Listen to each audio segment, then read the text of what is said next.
హైదరాబాద్ నగరంలో హైడ్రా పరిస్థితులు నెమ్మదిగా ఒక బాటన పడుతున్నట్లు కనిపిస్తున్నాయి. మొట్టమొదట హైడ్రా యొక్క చట్టబద్ధతపై లేవనెత్తిన ప్రశ్నలకు సమాధానంగా హైడ్రాకు చట్టబద్ధత కల్పించేందుకు చట్టాన్ని తయారు చేయడానికి తెలంగాణ ప్రభుత్వం సంకల్పించింది. ఈ చట్ట తయారీ ప్రక్రియను ఇప్పటికే ప్రారంభించింది. రాబోయే అసెంబ్లీ సమావేశాలు ఏవైతే ఉంటాయో ఆ సమావేశాల్లో ఈ చట్టాన్ని ప్రవేశపెట్టడానికి తెలంగాణ రాష్ట్ర ప్రభుత్వం ప్రయత్నాలు ప్రారంభించింది. అంతేకాకుండా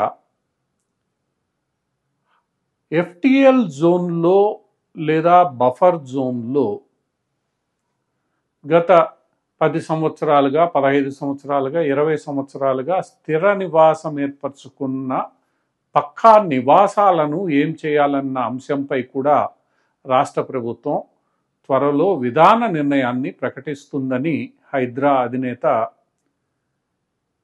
రంగనాథ్ ప్రకటించారు.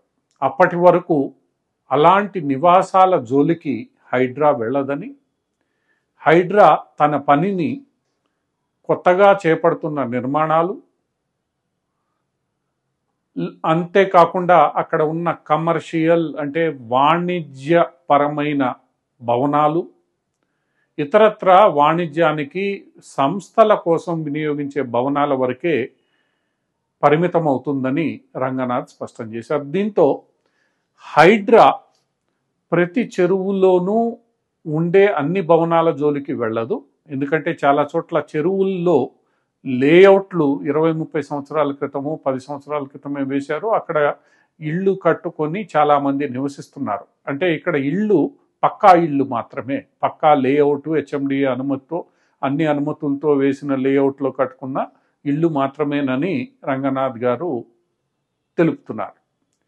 ఈ మిగతా గుడిసెలు తాత్కాలిక నిర్మాణాలన్నీ కూడా తొలగించి వేస్తామని ఆయన స్పష్టం చేస్తున్నారు. సో ఇది ఏదైతే ఉందో, ఎప్పుడో ఇల్లు కట్టుకొని అన్ని అనుమతులు తీసుకొని అక్కడ 10-15 ఏళ్ళుగా నివసిస్తున్న వాళ్ళందరిలోనూ కొంత ఊరట కలిగించే విషయం. హైడ్రా ఏ భవనాలను కూల్చివేస్తుంది, ఎటువంటి భవనాలను కూల్చివేస్తుంది, ఎప్పుడు తమ ఇంటి మీద పడుతోందో అన్న ఆందోళన చాలామంది నివాసితుల్లో ఉంది. ఆ ఆందోళనను కొంతమేర తగ్గించే ప్రయత్నం హైడ్రా చేసింది. అదే సమయంలో కొత్తగా ఎవరైనా నిర్మాణాలు చేపడితే మాత్రం ఊరుకోమని, అక్కడ వాణిజ్య అవసరాలకు వినియోగించే నిర్మాణాలు ఉన్నా కూడా వాటిల్ని తొలగించి వేస్తామని హైడ్రా స్పష్టం చేస్తోంది. ఈలోగా ప్రతి చెరువుకు కుంటకు ఉన్న ఎఫ్టిఎల్ నిర్ధారణ, ఆ నిర్ధారణకు సంబంధించిన స్పష్టమైన గైడ్ లైన్స్ ఇవన్నీ కూడా ప్రజల్లో అవగాహన కల్పించడానికి హైడ్రా ప్రయత్నిస్తుంది. ఈ మొత్తం వ్యవహారం ఇప్పుడు ఒక సరైన బాటలో పయనిస్తున్నట్లు మనకు కనిపిస్తోంది. ఎవరిని వదిలిపెట్టకుండా హైడ్రా కూల్చివేతలు చేస్తున్న నేపథ్యంలో నెలకొన్న ఆందోళనను కొంతమేర ఈరోజు హైడ్రా అధినేత తగ్గించే ప్రయత్నం చేశారు. అయితే పాత బస్తీలోని దేవాలయ భూముల ఆక్రమణ, ఓవైసీ నిర్మించిన కాలేజీ, చెరువు మధ్యలో నిర్మించిన కాలేజీలు, పల్లా రాజేశ్వరరెడ్డికి సంబంధించిన భవనాలు, అలానే మల్లారెడ్డికి సంబంధించిన విద్యాసంస్థలకు చెందిన భవనాలు, ఎన్నో వాణిజ్య సంస్థలు, విల్లాలు, రిసార్ట్స్, ఇటువంటివి ఎన్నో చెరువుల ఎఫ్టిఎల్ పరిధిలోనూ అలానే బఫర్ జోన్లలోనూ ఉన్నాయని, వీటన్నింటినీ తాము గుర్తిస్తామని, గుర్తించి అవి ఒకవేళ నిజంగా ఎఫ్టిఎల్ బఫర్ జోన్లలో ఉంటే కూల్చివేస్తామని హైడ్రా స్పష్టం చేసింది. అయితే ఈ ఓవైసీ విద్యా సంస్థ విషయంలో ఏం చేస్తారనేది ఇంకా హైడ్రా నిర్ణయం తీసుకోలేదని ప్రకటించారు.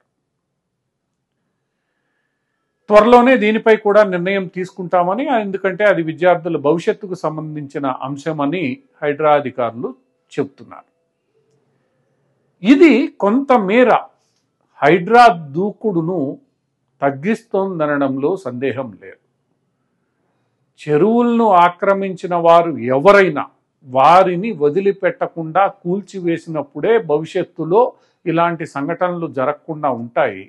ఎప్పుడైతే మినహాయింపులు ఇవ్వడం ప్రారంభమవుతుందో అక్కడ రాజకీయ జోక్యం పెరుగుతుంది, అవినీతికి తావొస్తుంది. దాంతో ఈ హైడ్రా యొక్క విశ్వసనీయతే పూర్తిగా దెబ్బతినే ప్రమాదం ఉంది.